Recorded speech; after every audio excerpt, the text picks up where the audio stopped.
พี่น้องมื้อนี้สร้างปนก็พามาเบิ่งวิธีการต่อไม้ของสร้างปนกาวเฮาสิใส่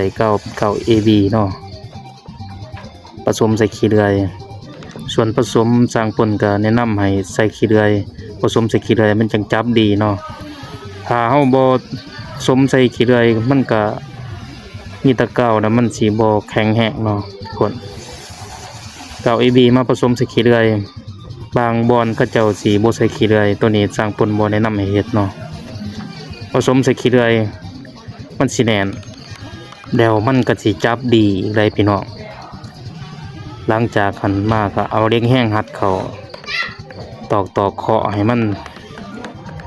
เขาเนื้อเขานังมันสิคอยซึมเขายิงด้วยแม็กนัมพี่น้องแม็กยิงใส่ไล่ขาดทั้งในมันก็จะช่วยให้แน่นขึ้นเติมอีกเนาะบางสร้างเขาเจ้าก็จะบ่ยิงแม็กก็บ่เป็นหยังแต่ว่าอยากให้มันแน่นก็ต้องยิงแม็กพี่น้อง